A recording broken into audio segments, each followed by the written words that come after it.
que la clase que el día de hoy vamos a hacer realmente es em, los clínicos antiguos cuando los tenían que controlar a un paciente delicado se quedaban a la cabecera del paciente muchas horas. La tecnología permitió que pudiéramos ver muchos pacientes más con el uso de los monitores. Podíamos hacer controles de presión arterial, temperatura, pulso y todas las funciones respiratorias y las funciones básicas que ustedes conocen de muchos pacientes, mucho más pacientes.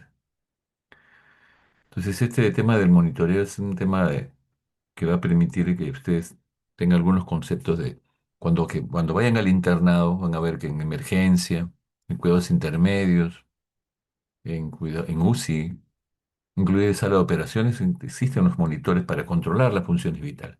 Y uno puede programar los controles de presión cada 5 minutos, cada 15, dependiendo de la inestabilidad.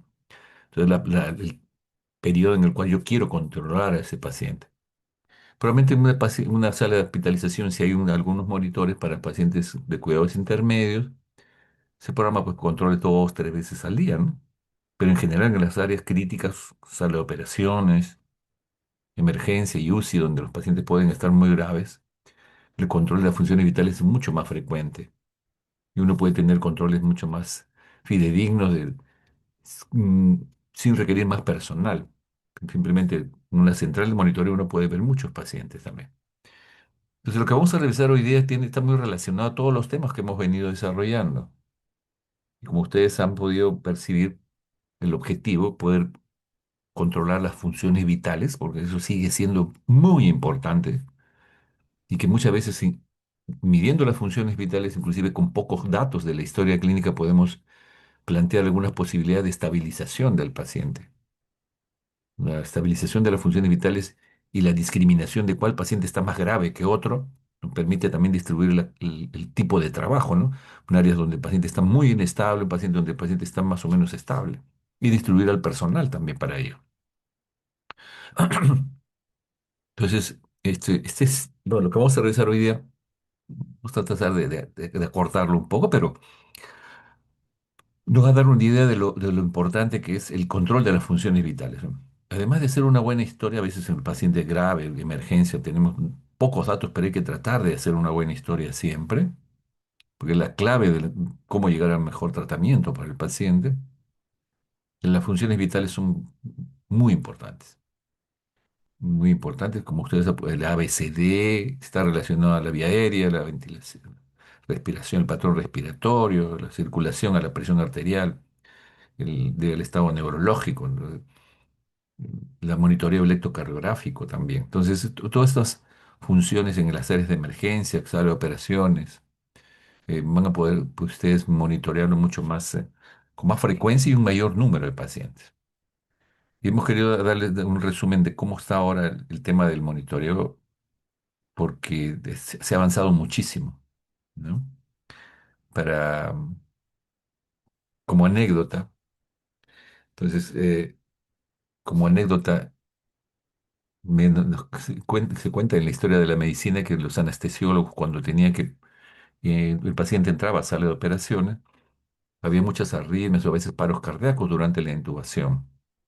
Los sedaban, los monitores eran muy escasos, no de buena calidad, y cuando aparecieron los primeros monitores para monitoreo electrocardiográfico, en- había una gran sorpresa. Entonces, se le enseñó al anestesiólogo que ponía la anestesia, que ponía la intubación, y le dice, mire usted lo que hay en su monitor. En el monitor vio que había muchas extrasístoles ventriculares, un periodo de taquicardia ventricular durante la intubación.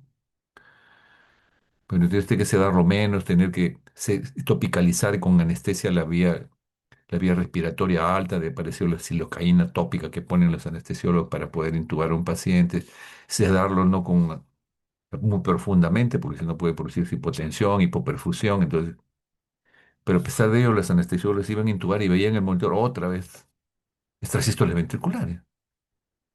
Entonces, ¿qué decidió el anestesiólogo? Apagó el monitor y siguió con su técnica. Entonces, la resistencia al cambio siempre se ha dado, a pesar de que eso podría mejorar, podría generar conceptos mucho más preventivos de complicaciones en los pacientes.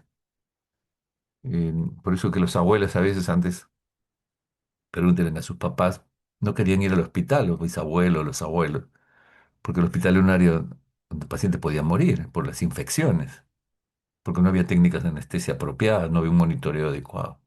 Eso ha cambiado indudablemente. Ustedes viven una etapa de desarrollo tecnológico impresionante. Desgraciadamente no todos los sistemas de salud están en buenas mismas condiciones y ya no voy a insistir en cómo está nuestro sistema de salud, pero creo que tenemos posibilidad de seguir aprendiendo y de generar ustedes como un grupo de profesionales de cambio, mejores condiciones de trabajo y especialmente mejor formación como médicos, no solamente terminar la carrera va por acabar, sino simplemente ustedes se han decidido a dedicarse a esta profesión porque les apasiona ayudar a los pacientes, porque les apasiona curar enfermedades y estabilizar a los pacientes. Entonces yo creo que ese grupo de profesionales millennials que ahora están, o generaciones Z, si ustedes quieren, para algunos jóvenes, el mundo que se viene es mucho más interesante, a pesar de todos los problemas que sabemos que hay. Problemas políticos, la inestabilidad, eh, los riesgos que hay ahora de la inseguridad, son temas que está pasando el mundo. Eso es una onda que va probablemente a ceder. Esperemos que nuestro país cambie en los siguientes años con un nuevo gobierno, porque recursos hay, pero necesitamos gente como ustedes que ponga interés, por lo menos en venir a su clase. Y como pueden ver ahí, estaba ahí mostrando algunas diapositivas donde está ingresando un paciente de emergencia, donde se está colocando los sistemas de monitoreo y donde los profesionales, tanto médicos como enfermeras, están participando del cuidado de estos pacientes, ¿no? Y siempre los monitores están presentes en todas las emergencias, UCIs, sala de operación. Entonces, cuando ingresa un paciente, el profesional médico no solamente toma las funciones vitales, la presión arterial, su estado de conciencia, el oxígeno, ¿no? Pero, sí, eh, vean ustedes el monitor, uno puede medir, como vamos a ver ahora, las funciones vitales, ¿no? El ventilador aquí. Pero lo que quisiera insistir mucho es en que a veces la complejidad de los pacientes obliga a conectar un ventilador para mejorar la oxigenación de ese paciente con insuficiencia respiratoria, no solamente cánula de alto flujo, máscara de vento, sino intubarlo y conectarlo a un ventilador para programarlo y que esa oxigenación vaya mejorando. Sino también sistemas de monitoreo de presión arterial, gasto cardíaco, y el índice de perfusión tisular, no solamente eso, sino también el índice de permeabilidad capilar pulmonar, que permite ver si hay edema pulmonar o no. Eso es un avance. Como acá hay un monitoreo, por ejemplo, del electroencefalográfico para ver la profundidad de la sedación, que es el método BIS. Y el monitoreo donde podemos ver la pulso, saturación, presión venosa central, saturación, presión arterial. Entonces, estas son áreas mucho más complejas pero donde sigue siendo vital. Este monitor es como si tuviéramos un médico que toma la presión arterial cada 5 minutos, cada 10 minutos. Está mirando la saturación, está midiendo todas las funciones cardíacas, pero simultáneamente. E integra todos esos datos para hacer un manejo más adecuado. Cuando hacemos monitoreo de funciones vitales, este tema de monitoreo, desarrollo que vamos a hacer rápidamente para fijar algunos conceptos, qué cosa es un monitor y qué es monitorear, cuántos tipos de monitores tenemos, cuando la presión arterial, cuántos tipos hay, presión arterial invasiva, no invasiva, la frecuencia de pulso, la frecuencia respiratoria, la temperatura, la saturación de oxígeno. ¿Cómo medimos la saturación? ¿Qué significa? ¿Cómo es que vemos esa saturación de 90 o 98? ¿A través de qué método se mide? El monitoreo electrocardiográfico, la capnografía. Y algunos avances de los últimos desarrollos de los monitores, que eso sí lo vamos a pasar más rápido, pero que quisiera que sepan que ahora los monitoreos de tecnología avanzada, aun cuando el paciente está en shock, puede medir la saturación. Aun cuando este paciente está en shock, puede medir la perfusión tisular y eso es bastante bueno. ¿Qué cosa es monitoreo, Juan? Dice, según la Real Academia de la Lengua Española, monitor o monitoreado. ¿Qué cosa es monitoreo? Es observar mediante aparatos especiales el curso, o sea, la evolución, el comportamiento de uno o varios parámetros fisiológicos para detectar posibles anomalías, que es monitorear. Es a partir del sustantivo monitor, en español los verbos monitorizar y monitorear más o menos se considera sinónimos. La monitorización, monitorear, monitorear o monitoreo, monitorizar, monitorear, más o menos son sinónimos. En España se emplea solo monitorizar, mientras que nosotros acá en Latinoamérica se usa casi monitorear, que es supervisar o controlar las funciones, ¿no? La definición, monitorización, monitoreo generalmente es ser consciente del estado de un sistema. O sea, en este es el monitoreo, ustedes pueden monitorear una serie de aspectos en medicina, donde el concepto es observar los cambios que ocurren en el tiempo. Para lo que se puede, sí, necesita un monitor, un dispositivo que haga esas mediciones y nuevamente el estado de un sistema con cambios en el tiempo. En medicina, ¿cómo se usa? A ver, monitorización en medicina, observación de una enfermedad, de uno o varios parámetros médicos a lo largo del tiempo. También se usa monitorización en medicina en los ensayos clínicos, supervisión, control de la salud de un participante, un proyecto de investigación que se hace, los investigadores están supervisando y controlando la salud del participante durante una droga nueva. Es monitorización de los ensayos clínicos. El monitoreo del parto. Durante el trabajo de parto se puede dar control de los latidos fetales, control en este caso, de la dilatación, si están en la fase expulsiva, ¿no? ¿No es cierto? La monitorización ambulatoria, el mapa, monitorización ambulatoria de la presión arterial, esto lo han revisado en cardiología, han hecho medicina interna uno y cuando han hecho ya han estado en cardiología. La monitorización electrocardiográfica también, monitoreo ambulatorio de registro electrocardiográfico, bueno, esto es también, y el monitoreo de neonatología en pediatría. Cada vez los monitores han ido siendo más complejos. Indudablemente una posta, un centro médico, una emergencia de un policlínico de primer nivel podría necesitar un monitor para poder tomar las funciones vitales, la presión arterial, sistólica, la diastólica, la frecuencia cardíaca, la saturación, y con eso poder tener una idea más o menos del estado del paciente. O sea, y, no y son sistemas que pueden ser desplazados de un lado a otro y puede uno tomar inclusive monitorización electrocardiográfica y la presión arterial no invasiva. Y pueden ser de 5 parámetros o más. Entonces eso es muy importante porque mientras más parámetros probablemente se requieren en pacientes más graves, mayor cantidad de información. Entonces estos monitores son portátiles, muchos de ellos, que tienen sistemas de calibración, son eléctricos la mayoría, pero tienen también una batería que les permite un funcionamiento mm, eh, sin conexión a la corriente durante 5, 6 horas o 8 horas, dependiendo de la batería. Entonces, más o menos casi todos tienen la misma estructura en la pantalla.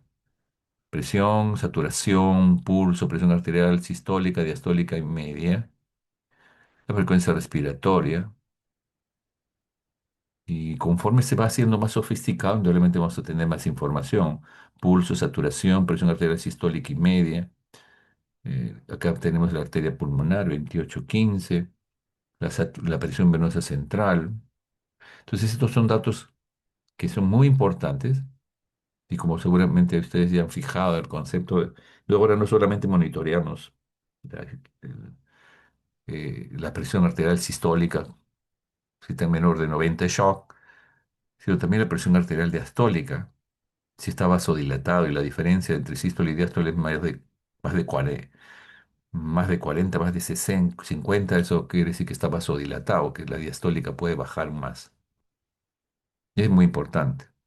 Vean ustedes el monitoreo electrocardiográfico del PQRCT con 80 de pulso, dos líneas de monitoreo de electrocardiográfico de derivación uno o 2, dependiendo de lo que nosotros quisiéramos, presión arterial, saturación. Este es un monitoreo de la presión arterial invasiva. Eso es muy importante porque la presión arterial no invasiva presión arterial, y esta es la presión arterial con una línea arterial. Aquí estamos viendo también la saturación, estamos viendo la presión 121/79.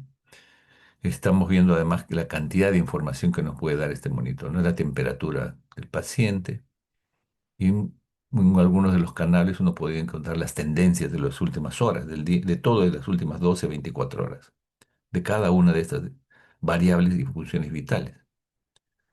Entonces, dependiendo de la severidad de la enfermedad del paciente, la complejidad de pacientes que estamos manejando, entonces va a haber mayor cantidad de información. Acá le podría hacerles ver un video, pero vamos a ir avanzando y creo que con eso va a ser suficiente. También la neonatología ha avanzado muy importante el avance en neonatología, el monitoreo de las funciones vitales en el recién nacido, en las unidades de cuidado intensivo. Este no es un curso de pediatría, pero tenemos que hacer una reflexión de que también ellos son monitoreados estrechamente y que actualmente los hospitales de tercer, cuarto, tercer nivel, como el Hospital Almenara, Rebagliati, la maternidad de Lima, pueden recibir niñitos cada vez más pequeños, menos de 1,5 kilos.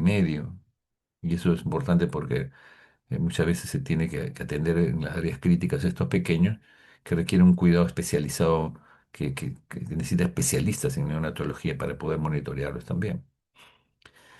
Bien, entonces con esa visión más o menos general de lo que es el monitorear, monitorizar, de la importancia que tiene y la complejidad que esto implica en algunos casos, ustedes tienen que saber que cuando se enfrenten a emergencia o en una clínica, pueden ir a trabajar ustedes en un centro médico, tienen que conocer los equipos, por lo menos tener una idea.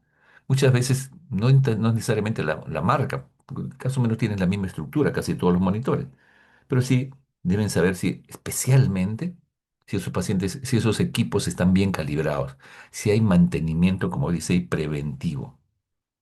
Antes esperábamos que se malogre y el especialista con experiencia dice, está malogrado tal cable, no está.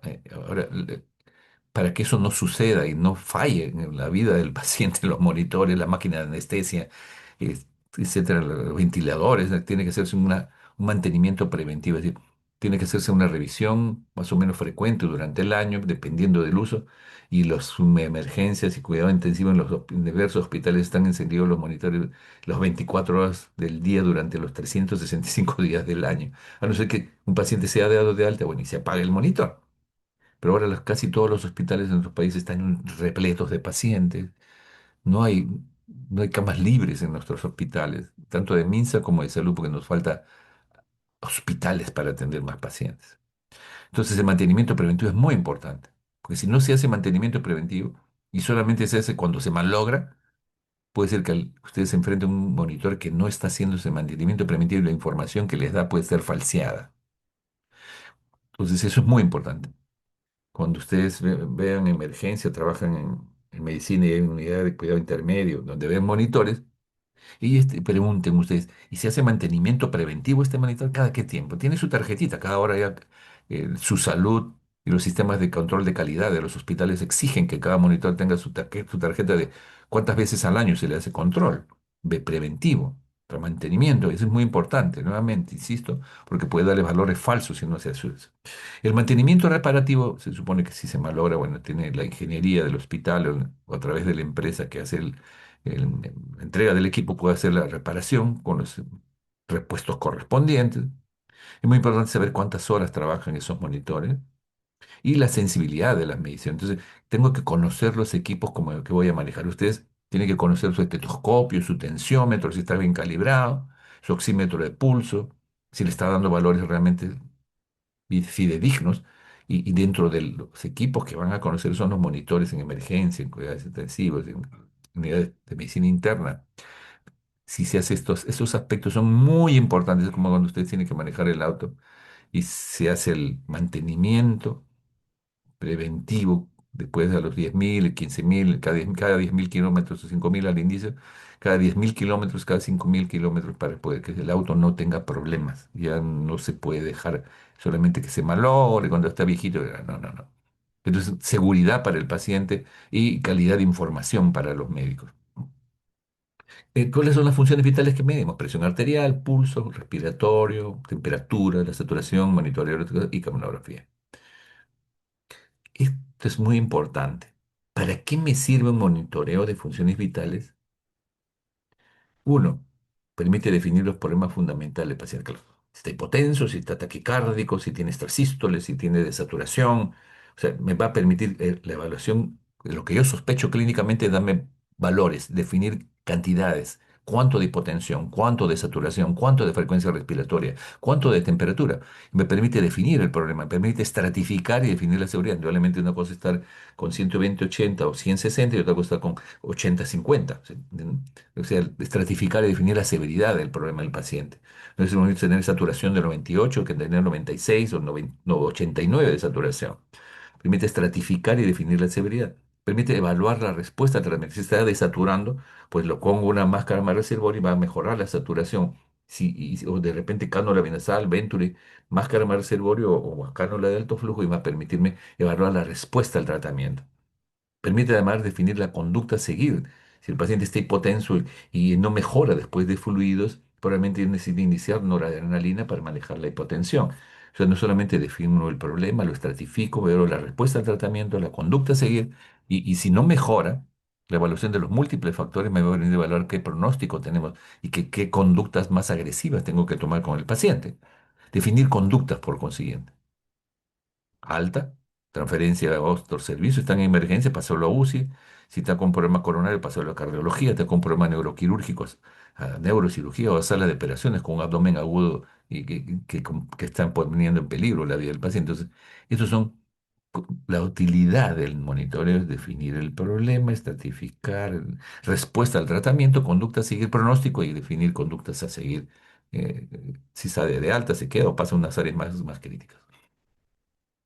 Presión arterial, eso es muy interesante. Entonces, cuando medimos la presión arterial, vean ustedes, no invasiva. La presión arterial no invasiva es un poco diferente que colocar un catéter intraarterial y medir la presión arterial. Entonces me mido la presión sistólica y la diastólica y me da la presión arterial media. Se supone en teorías, la media es la sístole más dos veces la diastólica entre tres. El otro es la frecuencia cardíaca, ¿cierto? Frecuencia cardíaca. Estos son valores muy importantes para valorar inicialmente el A, B, el C. Cómo está la presión arterial, cómo está la frecuencia cardíaca. Y dentro de estos, si un paciente está estable, pero tiene algún problema oxigenatorio, dolor, doctor ácido, etcétera, este es la arteria humeral y yo puedo poder tomar la presión arterial con el manguito y me puede dar 120/80. Pero si un paciente ya está hipotenso porque tiene hipovolemia, hay vasoconstricción por el shock o un shock importante, o estoy usando vasopresores, el uso de vasopresores me debe obligar, si estoy con noradrenalina, a mejor colocar una línea arterial. Porque cuando yo tomo y uso el esfingomanómetro, no estoy midiendo la presión intraarterial, estoy midiendo la tensión arterial y especialmente de la pared arterial. Si este paciente que está normal, le tomo la presión, el tensiómetro conforme va haciendo presión sobre el vaso sanguíneo hace desaparecer el flujo y al momento de soltar el manguito puede darme la presión sistólica y diastólica y va a ser más fidedigna que cuando el paciente tiene vasoconstricción. Si el paciente ya tiene vasoconstricción, va a ser más fácilmente, sea la arteria con el esfingomatómetro, pueda hacer desaparecer el flujo sanguíneo más fácilmente que cuando ya el lumen del vaso es más pequeño y me puede dar falsos valores cuando mido la presión no invasiva cuando están con vasopresores. Y lo más interesante, pongo un catéter arterial, una línea arterial y encuentro que ya está con 120/80 con su noradrenalina. Por consiguiente, la medición de la presión no invasiva cuando uso vasopresores es mejor colocar una línea arterial y por tanto tiene que ir a una unidad de cuidado intensivo o sala de operaciones si es necesario. Pero entonces El uso de vasopresores cuando hay vasoconstricción muy importante es mejor una línea arterial invasiva que el esfingomanómetro convencional. ¿No es cierto? Y ya está. El otro punto importante para medir la presión no invasiva es que debo tener un manguito del brazalete, el manguito o brazalete, dependiendo si el paciente, dependiendo de la talla del paciente. Probablemente en nuestro país, los jóvenes, adultos pequeños, una talla small, una mediana, pero bueno, eso está relacionado a la longitud del... ¿Y eso por qué lo menciono? Porque en los últimos años la obesidad ha sido un problema muy importante en nuestro país. Hemos tenido pacientes de 250 kilos, para usted. Y de tal manera que tomar la presión con un esfingomanómetro que no le da vuelta y media al brazo, puede darnos falsos valores de... Por lo tanto, ahora en los servicios de cirugía o emergencia que ya tienen pacientes a veces obesos, un esfingomanómetro extra grande, 22 por 80, para que dé vuelta en el brazo. Porque si solamente lo pego con ajustas el pega-pega del tensión, me está dando valores falsos. Tiene que dar una vuelta y media sobre el brazo. Y por consiguiente, la medición del brazalete va a ser más fidedigna si tomo la longitud apropiada, que es una vuelta y media al brazo en términos prácticos.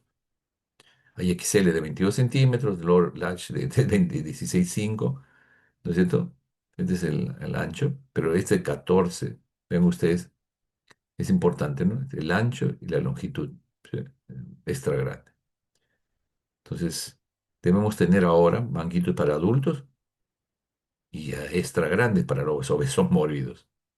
Los servicios de cirugía bariátrica tienen esos tensiómetros y eso es muy importante. Ya,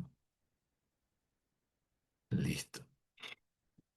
Continuemos. ¿Está claro hasta ahí, jóvenes? ¿O están durmiendo?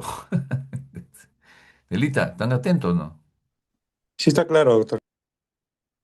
Mm, ¿Han llegado un número importante de chicos? Todavía estamos faltos de... A ver, aumenta un poquito. A ver, ya, esperemos que pues escuchen la clase. Doctor, ¿me llama? No, Nelita, quería saber Ahí. cuántos alumnos están 24 por lo menos, la mitad. Sí, doctor, estamos 24. Ya. Es un dato muy importante, es cuánto tiene de presión su paciente. ¿Cuánto es la paciente y pacientes que vienen y le dicen, bueno, a mí me han dicho siempre que sufro de presión baja. Por consiguiente, ¿cuánto de presión? Yo tengo 90-50, te dice. O de repente 85-55. Y ese puede ser su presión arterial normal. Entonces, eh, la presión, el objetivo de la presión media cuando vamos a ver paciente en shock, es muy importante ver cuánto es el basal de ese paciente para poder obtener un objetivo. Porque si su basal es 90-50, no tengo que llegar a 120-80 como objetivo, ¿no? En general, en los pacientes uno busca estar con una media de 65 milímetros de mercurio cuando le mido la presión arterial intraarterial o inclusive la no invasiva. Una presión media de 65 a 70. En los últimos años la tendencia es que si el paciente es hipertenso, la media debe estar entre 80 y 85. Ese es un dato que ha salido de los últimos estudios, que si un paciente está hipertenso va a tener vasos más rígidos y por lo tanto va a necesitar una presión media un poco más alta. Seguramente el paciente con neuroquirúrgico, que no lo vamos a ver hoy día, va a necesitar una media de 100 para que mejore la perfusión cerebral si es que hay hipertensión endocraniana, pero eso no lo vamos a ver ahorita. Quisiera que quede claro que la presión arterial media usualmente que usamos en promedio en la población es 65 a 70 milímetros de mercurio, pero si es hipertenso probablemente necesitamos entre 80 y 85. Pacientes, la presión arterial más alta versus la baja, ¿cambia el pronóstico? Mm, ha habido datos controversiales en relación a esto, pero más o menos, vean ustedes, eh, este estudio está relacionado a ese objetivo. Describe que la autorregulación en las personas saludables, la media está entre 65 y 90. Entonces, se piensa actualmente sobre este punto que la presión arterial media para la población general entre 65 a 70 y 80 a 85 para los hipertensos. Entonces vean ustedes, ¿no? Si el paciente normotenso media 65, el paciente hipertenso entre 80 y 85, al administrarle vasopresores. Listo. ¿Por qué es tan importante la medición de la presión diastólica? Ustedes saben que la presión sistólica es 120, 140, ya podría estar 120, 80, 130, 140. No estamos hablando ahora de criterios de hipertensión, pero sí, esta presión arterial sistólica es lo más importante y la diastólica. Y la diferencia entre sistólica y diastólica, antes no le dábamos tanta importancia. Entonces, lo que se ha encontrado, no vamos a pasar rápido esto, es que nosotros sí deberemos medir la presión arterial diastólica. ¿Por qué debemos medir la presión arterial diastólica? Porque como ustedes saben muy bien, el corazón se perfunde en diástole. El corazón al contraerse emite un flujo sanguíneo hacia la aorta y que se irrigan y llega la sangre arterial a todos los órganos. Pero el corazón al contraerse no va a poder llegar a tener un flujo sanguíneo apropiado para el músculo cardíaco. Por lo tanto, sabemos ahora que las coronarias se perfunden en diástole, ¿no? Por lo tanto, la sistólica ideal entre 120 y 140. Cuando sobrepasa esto puede ser un exceso, cuando es menor de 100, también de 120. Pero es muy importante saber que la presión diastólica entre 70 y 80, vean ustedes, reduce la perfusión en órganos si la diastólica es menor de 70 y especialmente el problema de la perfusión coronaria. Presión arterial diastólica menor de 40, 50, que puede haber en un paciente con shock séptico. Necesitamos mejorar esa presión diastólica porque está generando problemas de perfusión coronaria. Entonces, allá no solamente me interesa la sistólica, que esté 120, y el diagnóstico de shock no es sistólica menor de 90, sino también, ¿y cómo está la diastólica? Y por lo tanto me interesa saber la diferencia entre sístole y diástole, eso le llamamos presión de pulso, 120, diastólico 80, la presión de pulso es 120 menos 80, 40. Esa diferencia me interesa. Y cuando un paciente está inestable, estamos usando ahora el índice de shock sistólico, el índice de shock corregido y el índice de shock diastólico.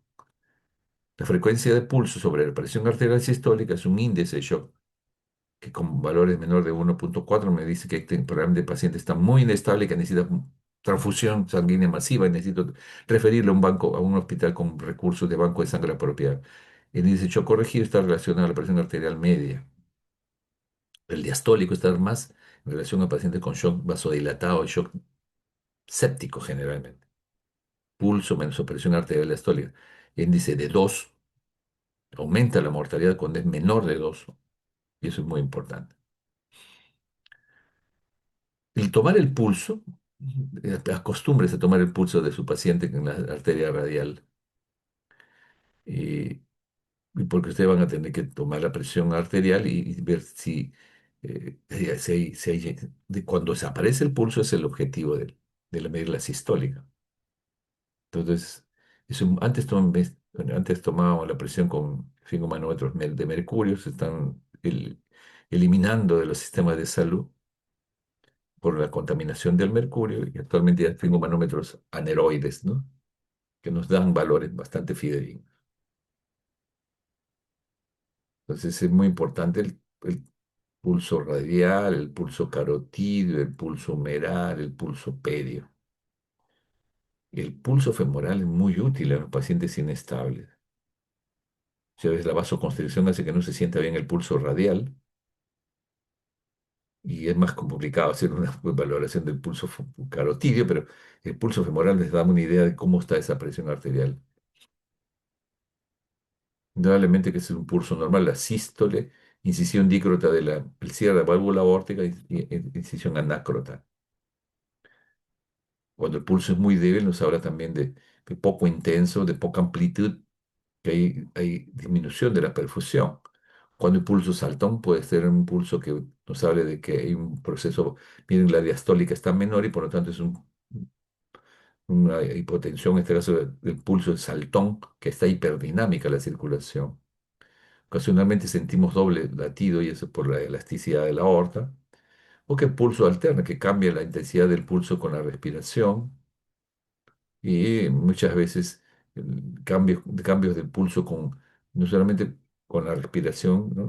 La presión arterial cambia, el pulso paradojal, pero ya mal llamado pulso paradojal porque realmente es presión arterial que cambia con la respiración.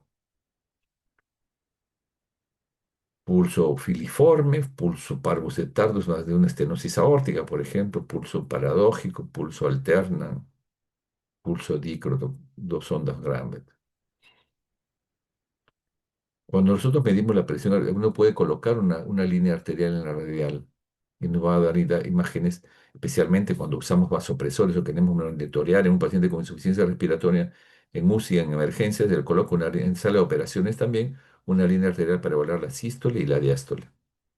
En los sistemas de monitoreo actual, eso me va a permitir medir gastos cardíacos muchas veces.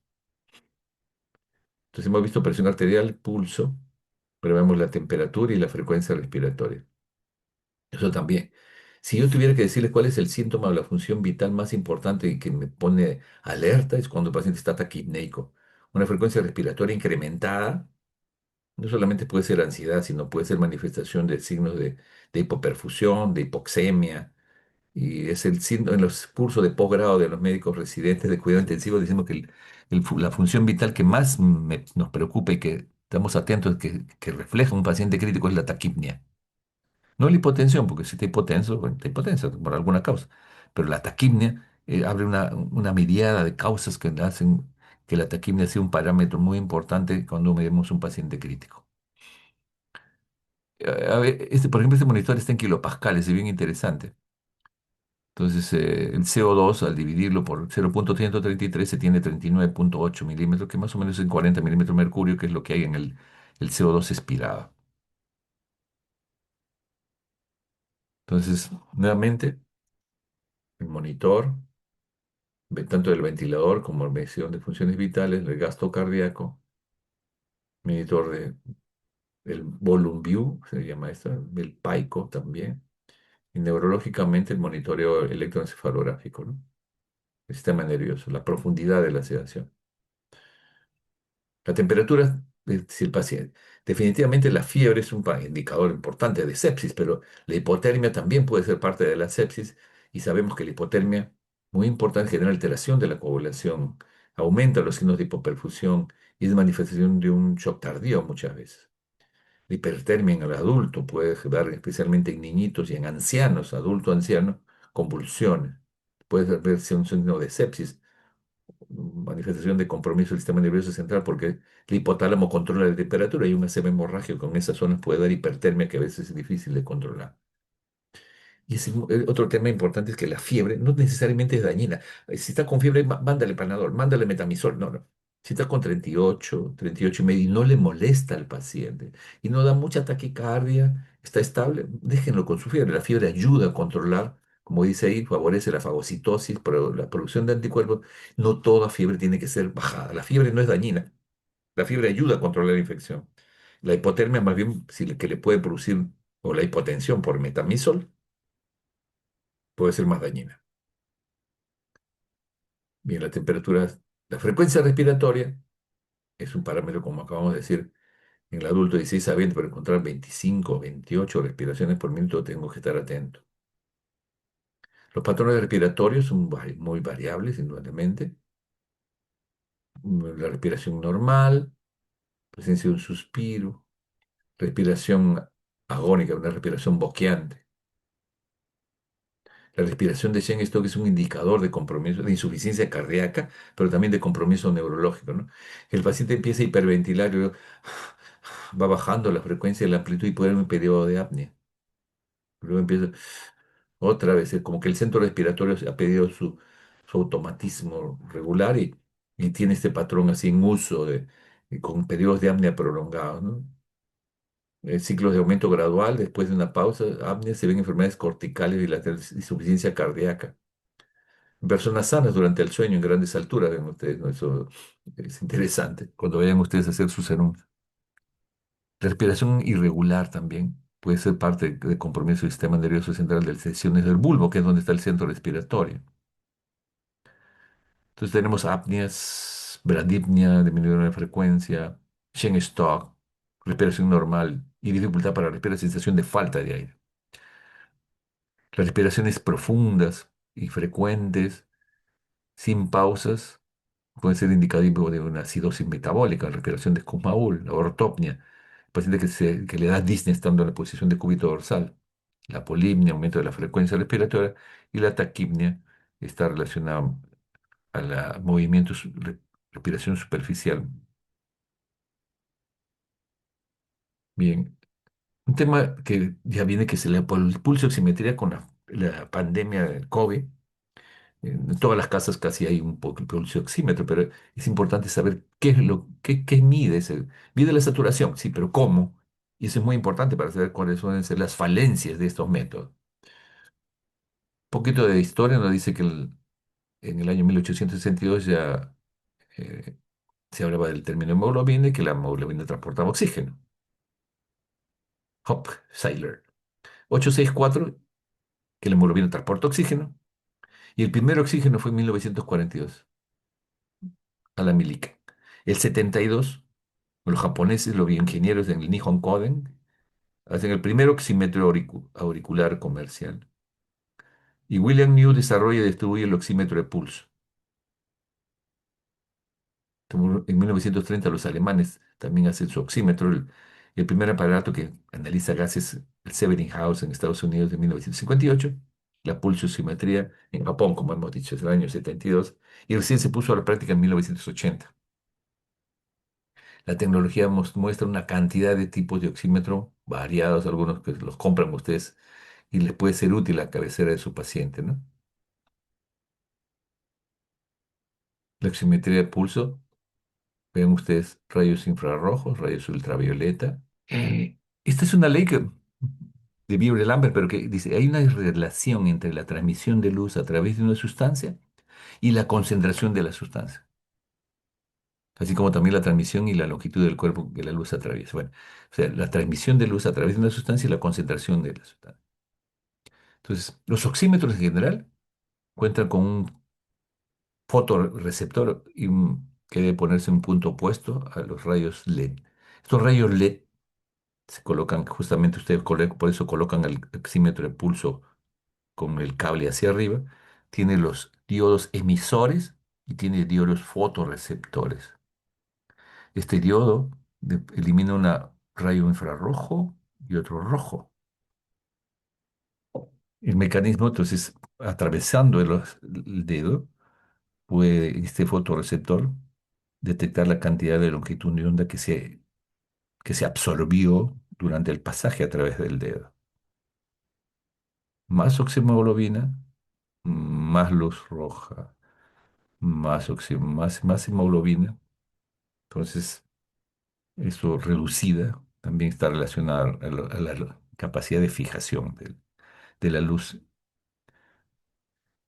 Ese dispositivo denomina dos tipos de luces, uno rayo infrarrojo de unos 60 nanomoles y otro de infrarrojo de 940. La mayor parte de la luz es absorbida por el tejido conectivo, como vamos a ver ahora. Vean usted, rojo e infrarrojo, y atraviesa el dedo y el fotorreceptor lo detecta. ¿Cuáles son los tejidos fijos de esta estructura del dedo? La sangre arterial que hay en el dedito normalmente, la absorción debido a sangre venosa y la sangre que revida al hueso y al tejido al celular subcutáneo. ¿Qué es lo que permite que cambie la concentración, en este caso variable, cuando el corazón hace su contracción y vean el latido?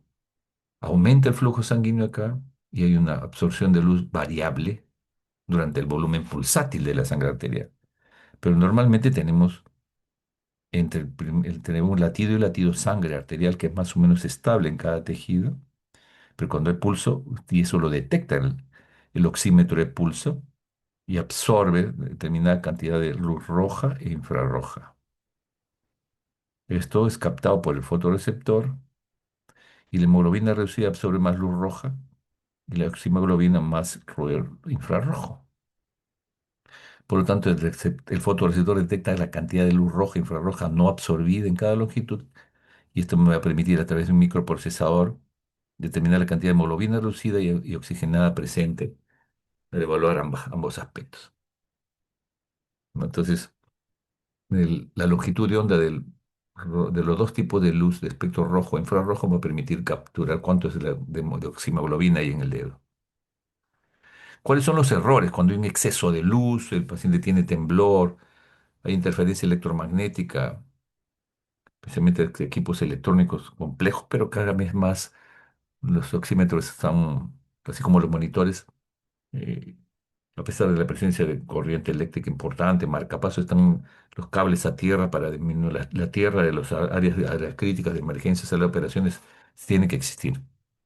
El volumen del pulso también puede cambiar, la vasoconstricción, hipotermia, dishemoglobina, pulsaciones venosas, esmalte de uña. Entonces eso es muy importante. Limpiar las uñas, pulsaciones venosas están más relacionadas a las fístulas arteriovenosas de los pacientes renales, las dishemoglobinemias, cuando hay hemoglobinas anormales, ¿no? Las ondas de medición de diversos tamaños, tanto para pediatra como para adulto, pero vean ustedes, cada vez son a veces más funcionales y hay una relación entre la saturación y la presión arterial de oxígeno. Y esto es muy importante, ¿no? Indudablemente que si yo respiro 100%, la saturación es, el aire ambiente es 0,21 y con 0,21 estamos entre 98 a 100 de saturación. Pero cuando respiro al 100% también, y se satura 100%, pero la mayor cantidad de sangre ahí se transporta como oxígeno libre. Y puede, miren, llevar el oxígeno cuando está al 100% a 677 milímetros, casi. Cuando tenemos que hacer un cálculo, yo digo 100 por 5 más por encima de 500. Si está respirando oxígeno al 100%. Con 0,21, si tiene un buen pulmón, puede llegar al 100% también. Entonces, eso es muy importante. Y al 98,4, la presión arterial de oxígeno es 100 milímetros de mercurio, 95, 80. Si está saturando 90, la saturación probablemente, la presión arterial de oxígeno está en 60, ¿no? 60 milímetros de mercurio. Y la saturación, vean ustedes, está en 90. Este es el punto sobre el cual de 98, 75, cuando está en 75 cae bruscamente la saturación. Entonces eso es importante porque fíjate, cuando está en 60 milímetros de mercurio, o sea, hay 90 de saturación, y la preocupación cuando el paciente cae por debajo de 95 la saturación, 94, 93, ¿no? El paciente está saturando 90 con aire ambiental, debe estar seguramente con taquimia, o no ser que esté en la altura. 80 de saturación es 48, esto probablemente puede ser normal en Cerro de Pasco, pero bueno, no es normal en pacientes a nivel del mar. Por debajo de estos valores ocasionan desaturación importante. Bien. Limitaciones, anemia severa, interferencia con aparato, contrastes endovenosos, mala perfusión. Estos sistemas de monitoreo actuales todavía tienen serias falencias si el paciente está hipotenso. No me dice cómo está la saturación adecuadamente, porque no se perfunde bien el dedo, no hay latido anormal. Por consiguiente, cuando tenemos esto, tenemos que sacar una muestra de sangre para saber cuánto es la saturación adecuada. La ictericia no lo interfiere, la hemoglobina fetal tampoco, pero cuando hay falla cardíaca derecha, tricuspide, el aumento del pulso venoso puede afectar la lectura, imagínate. La carboximoglobina, intoxicación por monóxido, pueden dar longitudes similares a la oximoglobina, otros dispositivos como el coxímetro. Falsos valores cuando pongo oxímetro en la oreja. Eso es muy importante. Falsos valores en el niñito en el pie. La oreja es un sitio alternativo para un sensor de oxígeno que puede dar falsos valores. Cuando este se colocan, no proporciona lectura adecuada. Recomendación para que el oxímetro deberá ser unido a los lugares en los cuales se puede perfundir mejor, en el dedo. En la oreja no proporciona valores reales. Bien, hasta ahí hemos visto pues las funciones vitales. Ahora vamos al monitoreo electrocardiográfico. Y eso es, como ustedes saben muy bien, va a permitirme ver cómo está el latido cardíaco, y que tengo que colocar los electrodos. Cuando llega a emergencia el paciente, aparte de ponerle su esfingomanómetro, ponerle su oxímetro de pulso, colocarle los electrodos para monitorear electrografía con el monitor, se le colocan sus en este caso, sensores, electrodos adecuadamente colocados, y va a permitirme monitoreo electrográfico y poder detectar si el paciente está con cambios en el ST, pero usualmente si vemos eso, tengo que tomarlo en electrocardiograma. El monitoreo electrocardiográfico con el monitor nos hace sospechar bradiarritmias, taquiarritmias, extrasístoles, cambios en el EKG, en la onda T, pero cuando observo eso le tengo que tomar un electrocardiograma completo. No me debo guiar del monitor, ¿ok? Me hace sospechar, pero no me debo guiar solamente de eso. Debo tomar un EKG para poder tomar las mejores decisiones, ¿no?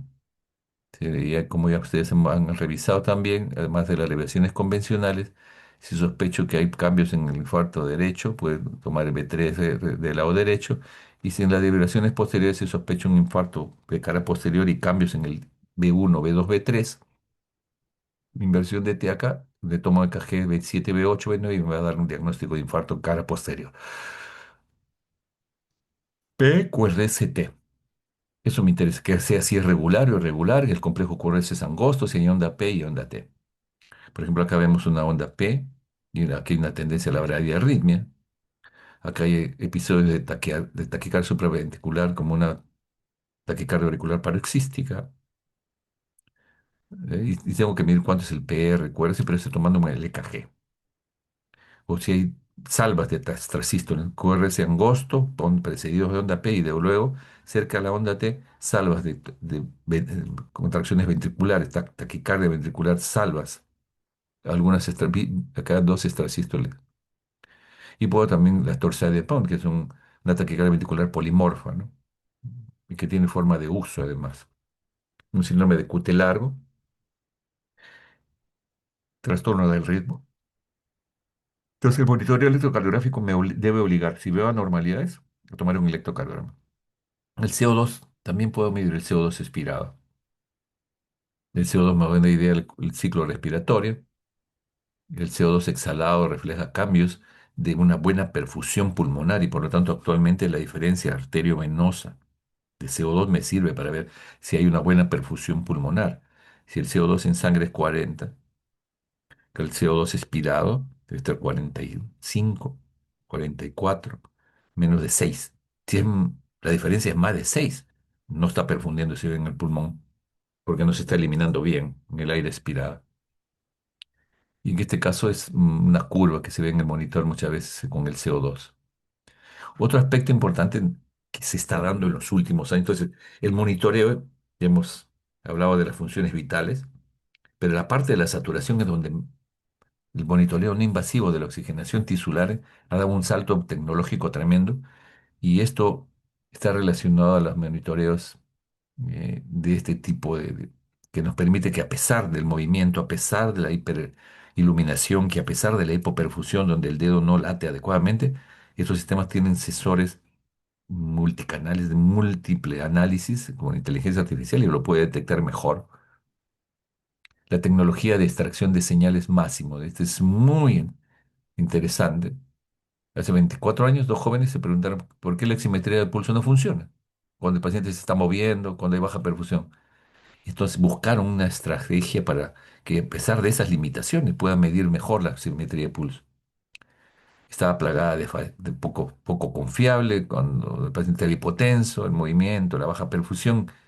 Entonces ellos buscaron llegar, y porque las alarmas sonaban y el paciente estaba oxigenando bien.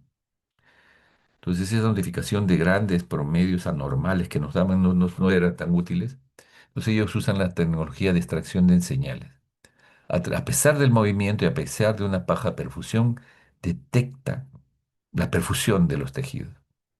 Entonces, Me gusta una serie de variables que no quisiera, la intención no es que ustedes conozcan todo esto, porque inclusive nosotros no tenemos todavía estos monitores, pero ya en el ambiente de anestesiología, de cuidado intensivo, se habla de los monitores de extracción de señales o, o señales máximos, si se llama.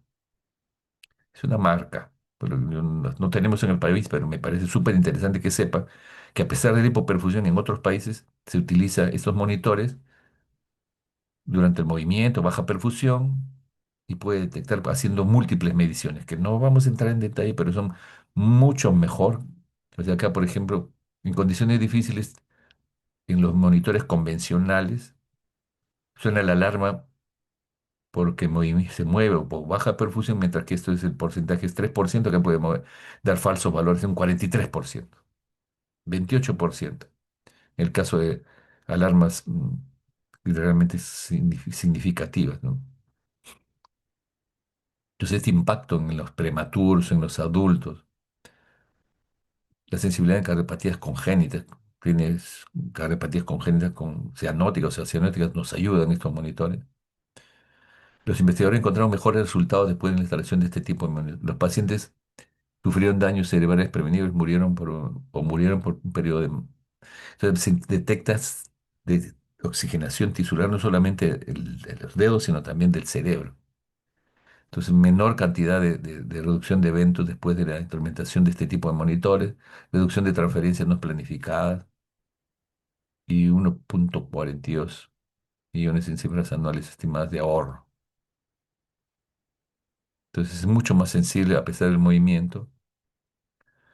Estas señales nos permiten, hay muchos estudios que han demostrado que superan las demás tecnologías, el máximo set de tecnología de extracción múltiple. Y estos ingenieros que habíamos mencionado establecieron que había crear al emplear técnicas de procesamiento de señales, sensores paralelos y filtros, que a pesar de la hipoperfusión, la extracción de señales asume que la sangre arterial como la venosa pueden moverse utilizando sensores de procesamiento. No vamos a entrar en detalle porque es un aspecto tecnológico, pero sí hay monitores que a pesar del movimiento, que a pesar de la hipoperfusión, nos detectan saturación a nivel digital. No solamente a nivel digital. La oximetría de pulso es incapaz de evaluar el rango hiperóxico. Esto lo puede hacer. La presión medida por gas sanguíneo se puede utilizar como indicación de la oxigenación, ¿no? Esto ya lo hemos visto. A ver, nuevamente, ¿no? Entonces, una serie de opciones de monitoreo. Miren ustedes, tecnología de última generación, que a pesar de la hipotensión, que a pesar del movimiento puede dar una saturación apropiada. Y aquí habla pues de la oximetría de pulso convencional, filtros adaptativos, que permiten una evaluación y un análisis a pesar de estas limitaciones, ¿no? Dice, estos algoritmos permiten la distinción entre señal arterial y venosa durante el movimiento, identificando y aislando el ruido no arterial y venoso de los verdaderos componentes arteriales. Y por lo tanto, detecta mejor, con menos fallas. Entonces, la sensibilidad y especificidad del movimiento generado por la máquina, la saturación durante el movimiento y condiciones que calculan la tasa de mucho menores. La alarma sonó con menos frecuencia, por lo tanto, refleja saturaciones mucho más fidedignas.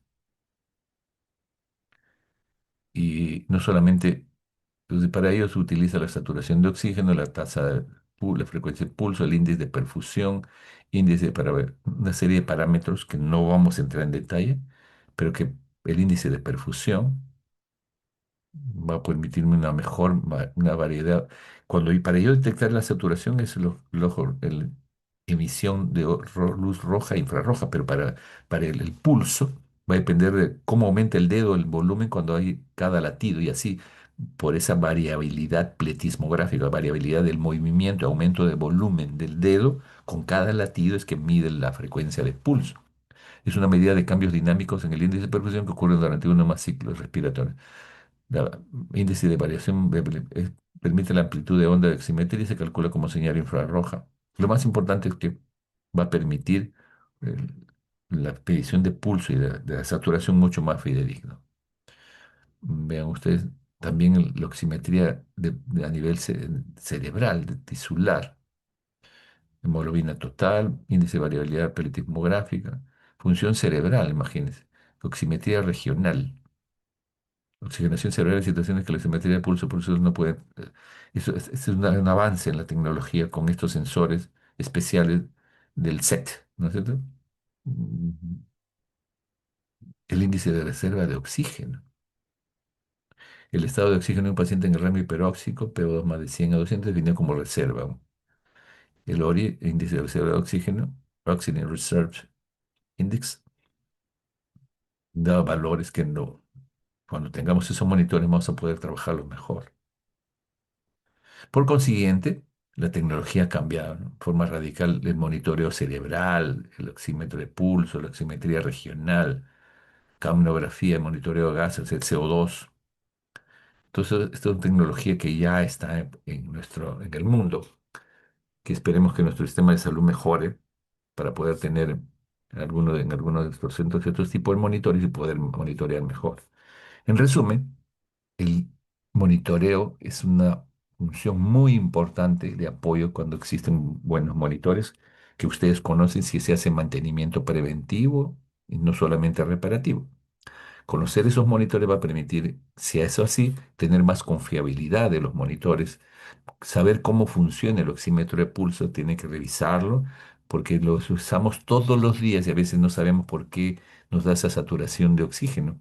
Y es porque siempre hay rayos rojos e infrarrojos que tienen una longitud de onda determinada y que la oxihemoglobina capta y a través de un circuito, un microprocesador, mide la cantidad de luz absorbida o no absorbida y así nos da un valor de la saturación de hemoglobina oxigenada. La variabilidad de pulso también por el aumento de volumen, la variación pletismográfica del dedo. Eso se altera cuando hay signos de hipoperfusión, pero que en los últimos años los monitores han mejorado mucho, especialmente estos máximos SET a través de tecnologías múltiples que permiten, a pesar de la hipoperfusión, a pesar del movimiento, detectar mucho mejor la saturación, no solamente del dedo, sino también cerebral, monitoreo cerebral, el monitoreo de la capnografía y del CO2. Bueno, eso más o menos es lo que yo quería mostrarles. Muchas gracias.